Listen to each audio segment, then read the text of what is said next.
the home stretch of the program to get your best curves and cuts for that teeny two-piece.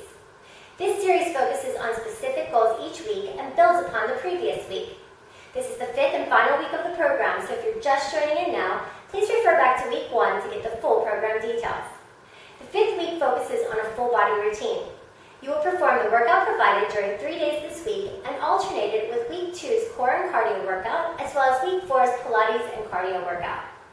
All exercises will be performed in circuit format, 10 to 15 reps, 2 to 3 times through. During the first full body workout, you will perform the first 7 exercises plus the core finisher. On the second full body workout, you'll perform the next 7 exercises plus the same core finisher.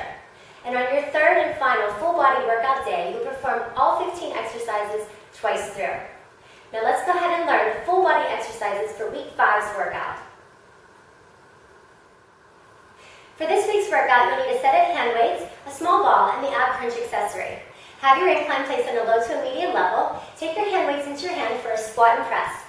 Arms are up by your shoulders. You'll perform 1 squat, and as you stand, press the weights overhead. Make sure that you sit down as far as you can to get the fullest range of motion in through your hips. To add variety, add a rotation as you stand. Next, you go into a lateral lunge with side arm raises. Place one foot onto the floor and the other onto your glide board. You'll go down into a lateral lunge, bringing the arms out to the side. As you stand up, bring the arms and the glide board back down.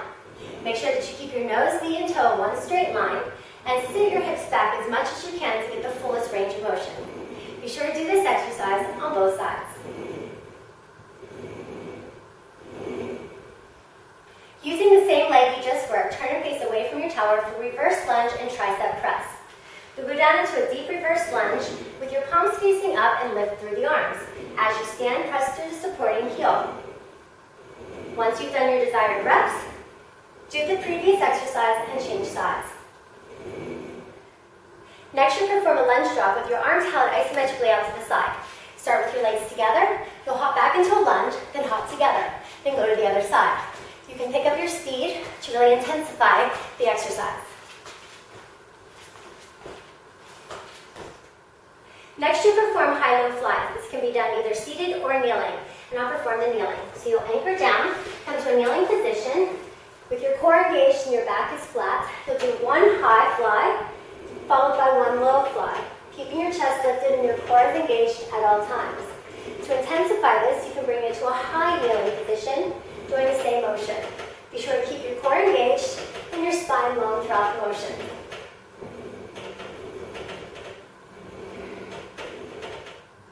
Next, you perform weighted frog jumps. With your weights in your hands, turn your palms facing outward, as well as your knees and toes are externally rotated. Drop down to your lowest squat, and then jump up, pressing towards the ceiling with the weights. Try to get as low and as high as you can throughout the exercise. Next, you come into plank walk-ups on your glide board. Come into a plank position with your shoulders on top of wrists, your core is engaged, and your spine is long. Cross one arm over, tap to the top of your glide board, and then reverse it. So you're just walking up, and then walking back down. To intensify this, add 1 push-up at the top, as well as 1 at the bottom. Be sure to do this exercise on both sides.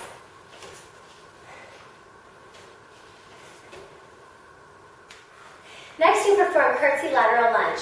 Drop down into a curtsy with your arms reaching out into an L position. Then change it for your lateral lunge. Be sure that the knees and toes face the same direction, and on the lateral lunge, you have your knee, nose, and toe in the same line. Be sure to do this exercise on both sides.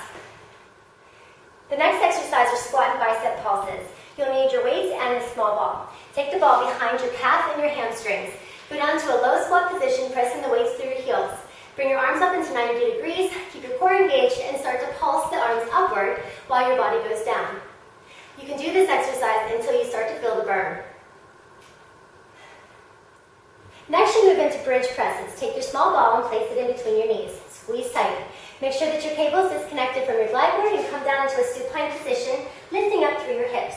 As you squeeze the ball tight, let your glutes come down towards your heels and then extend the legs long. Be sure to keep your abs in tight at all times, as well as squeeze the ball throughout the motion.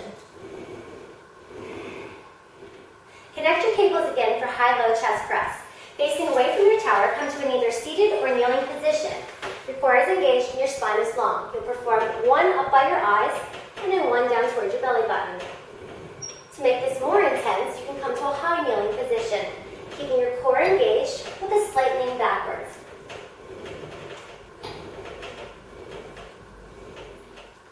Next, you'll come into 3 crunches, 1 extension. You can use your small ball between the knees to really activate your lower abdominals. Come down to a supine position with your arms extended and knees lifted. You'll crunch up, pulsing for 3, 2, 1. On the extension, reach the arms and legs in opposition. Keep your lower back in contact with the glide board at all times. Squeeze the ball through the knees and really fire up the abs.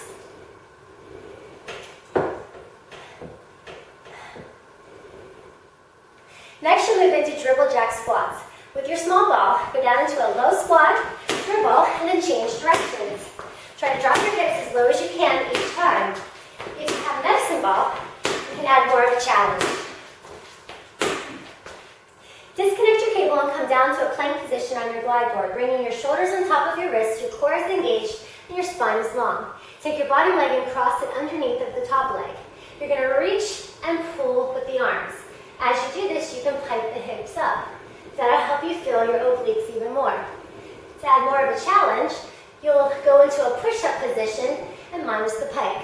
So it's 1 reach, 1 push-up. 1 reach, 1 push-up. Be sure to do this exercise on both sides.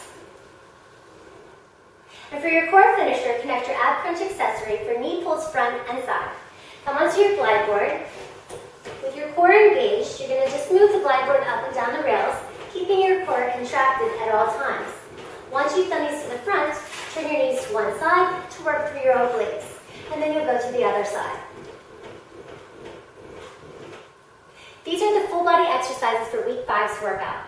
Good luck accomplishing your goals, and get ready to drop that towel, gain confidence, and feel great to bear it all in your 2-piece with your hot body this season.